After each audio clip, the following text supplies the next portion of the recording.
it's Chris Fawcett here, and today we're talking about the MedX lumbar extension machine, which is the missing link for a lot of people's low back pain. And today what we're going to be doing is pretty much taking you through a tutorial about how it all works, okay, so what it does, what it's used for, the sort of conditions that you can use it for.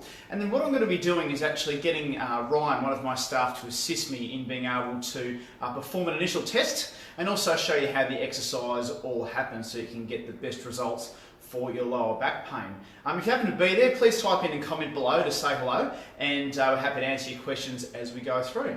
So the lumbar MedX machine, here it is. So the MedX lumbar extension machine. So it's a big scary looking piece of equipment, but it's actually the most safe piece of equipment that you can use for your lower back. And so I'm going to show you how and why that is. So I'll just run you through a couple of the things that are on the machine so you can get an idea of why it works so well with what it does. So what I've got here on the side is basically a few levers here which can sort of lock in exactly where you need to be as far as your back is and how safe or how dangerous it might be to do. But basically what it is we've got a range of motion piece here where basically you're able to lock in different ranges of motion through. So as you can see there, it starts from 0 and goes all the way down to 72 degrees. And basically what that explains is how far you're able to bend forward and arch back. So for people with disc injuries, for people with sort of nerve pain, or even some things where it's sore to bend forward, what we're able to do is to lock in the machine so that you're only moving to where it's safe and pain-free. So for example, for someone with a disc problem, it might be about 42 degrees, and you can then push it back in that sort of way when you're pushing back, okay? If it's feeling better, then you can bend it further forward. But basically what you're able to do is to lock it in so it's very safe in being able to get that to work. What we've got here on the side is the weight stack, okay? So basically it's a gym machine, okay? So you're lifting all different sorts of weight with your back, and that's the whole purpose of the machine. And what we've got here is that we're able to actually incrementally increase the weight by as small as one plate, okay? It's measured in foot-pounds of torque, which is the American unit, but we're able to very, very accurately and safely show how you're able to improve, even if you're starting from a very, very low level because your back at the moment isn't working all that great and your muscles aren't working as well as they could. So it's really safe, and we're able to measure all that through. As you can also see on the MedX machine as well, it's connected to a computer. So I've got a computer here which is able to measure all different sorts of data, and then you've got all different sorts of data here that are able to be measured on the screen itself. Now, some of the questions that we do get about people wanting to use the MedX machine is what sort of conditions can it be used for? And the conditions it can be used for are things like degenerative disc disease, any sort of non-specific chronic low back pain which hasn't really been diagnosed by a doctor, surgeon or whatnot. Certainly if you're thinking about going for surgery, I would strongly recommend doing this first for two reasons. Firstly, sometimes if you're needing surgery and people are wanting to operate, it's because you want to get rid of your pain. And it's actually the pain from the muscles which is the biggest problem rather than the structure that they're wanting to operate on.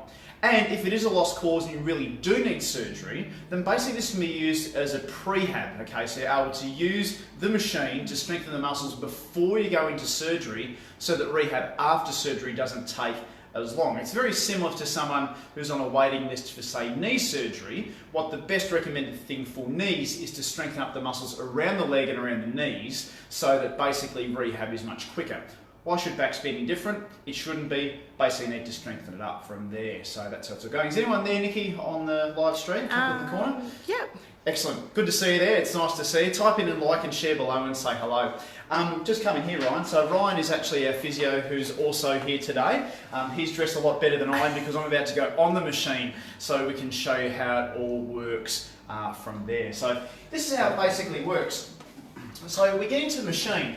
And the reason why the machine is so different to other types of back strengthening is because what it does is it locks in the pelvis, okay? So what that means is that when you're doing other exercises with your lower back, so like squats or deadlifts, things like that in the gym, basically what it's using is your glutes, it's using your hamstrings, it's using all of the other muscles as well. And what can happen is that when you have low back pain, the problem is that it's working those muscles that you should be using, your glutes and your hamstrings and things. But what we know about low back pain is that those muscles in your low back actually don't work as well as they should, and they actually switch off and become what we call inhibited. So they're not being used as much, they're not being strengthened, and basically your body, it almost like it cheats so that it's using other muscles instead of the muscles that we should be using. We'll put it in here, mate.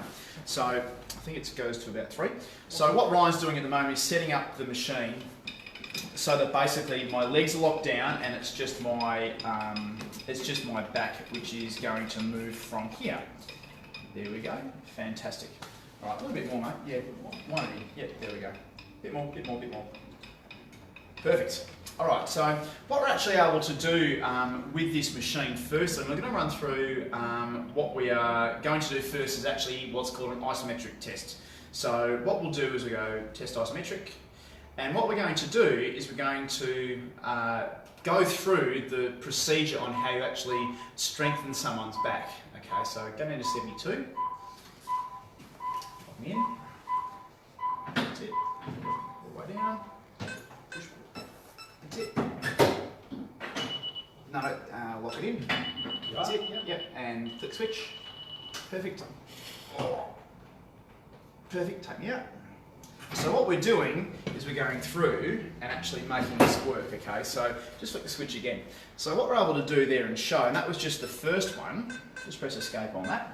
So what you can actually do is measure and test on the machine. Ryan. Let's do it again. So where we're going, actually, let's just swap the camera in. Ryan, you take it. Nikki, you take it. The perils of live TV, folks. So we're going to go through the initial test again. So we'll go through the isometric, all the way down. Perfect. Okay, so here's what we're going to do. We're actually going to take the machine down, all the way. And here's where we go. Go, push, push, push, push, push, push, push, push, push. Yep. And next. And go. Push, push, push, push, push, push, push, push, push, push. Oh, cool.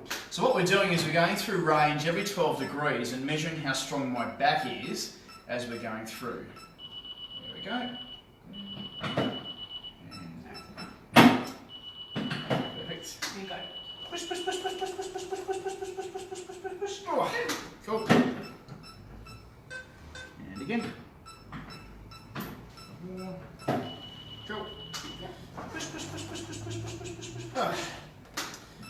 So of course, for something like this, we want to make sure that you haven't got a lot of pain to start with. My back is okay.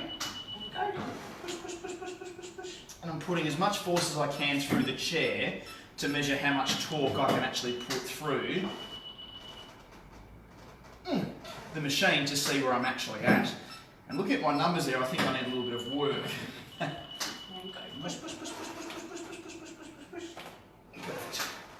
Awesome. So basically what it's done, just zoom in on that, Ryan, so you can see there on the graph, I've actually got some measurements there about how strong I actually am with respect to basically through the degrees of range from 0 to 12 all the way up to 72. And you can see there that it's actually stronger in flexion than in extension, which is quite normal.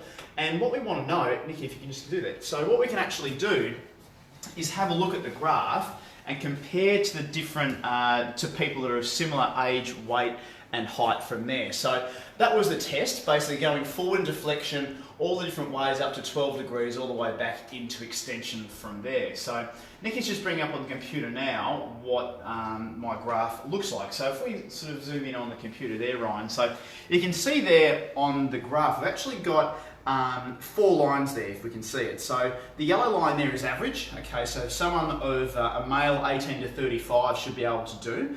And 1 standard deviation above and below, say, the mean, okay, what's expected. And what we can see from the graph there with the green line with the triangles is that with me, I'm actually a little bit weak in extension. So you can see that it's a little bit below what normal should be, okay.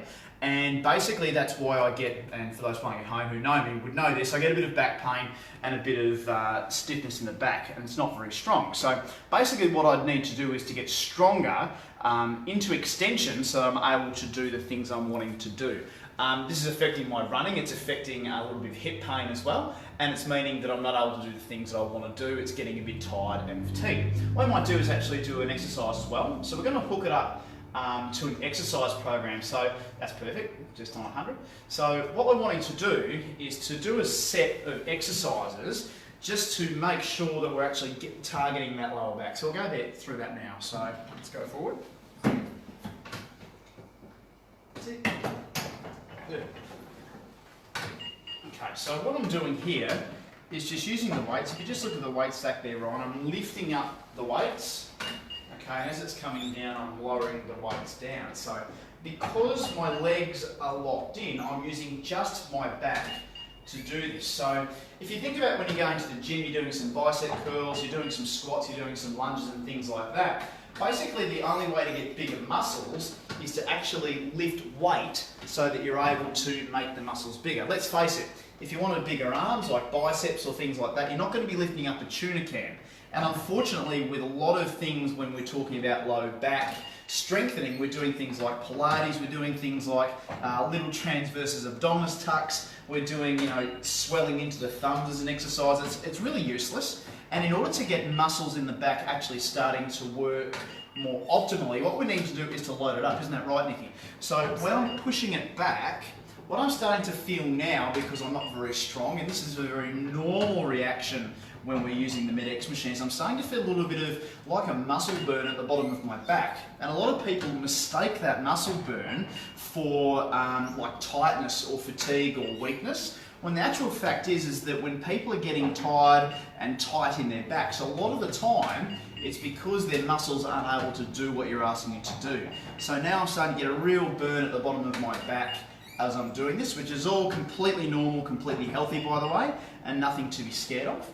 And you can see on the computer as well there, Ryan, that basically what the computer is able to do is measure the quality of movement as well. So it's measuring how much force I'm putting through the machine as I'm going forward and backwards. Okay, so we'll do one more all the way back. And you can see there it measures also, the time, the number of reps and things like that. So it's really easy to measure from there. Excellent. Cool. So basically that's how the MedX machine works. So what we're able to do is to initially test what's going on with the machine. Okay, so how strong your back is and compare it to your age, weight, height, excuse me, and gender, and basically see what normal is meant to be of someone of your activity level. Okay, obviously if you're an elite sportsman, it needs to be a lot higher than the average, but it's a really good guide to see where things stand with regards to that. And we can also do some testing to see how endurance you are, how powerful you are, because they're different measures as well. And then what we're able to do is to develop an exercise program for you when we have those initial readings to see how strong you are, to then build up the weight with a movement that's safe for you in your back. Okay, so not too far forward if we need to, or just a little bit halfway if we need to as well, so that we're able to get the best result for you individually as well. Is anyone there, Ryan, talking? We've got James is watching. G'day James, good to see you there, buddy. Type in below if you've got a question there. But that's pretty much how the MedX machine works. So if there's any questions about how or whether the MedX would be right for you, feel free to type in below in the comments. Like, share and comment as well below. As we know, we've got a lot of people that have a lot of different things that are happening with their backs, and we're there to help you to get the best result for you and your back. Cool. From Nikki, from Ryan, and from Emily, who's standing behind the camera as well, good afternoon, and we'll see you here soon. Thanks very much. Bye for now. Just press it.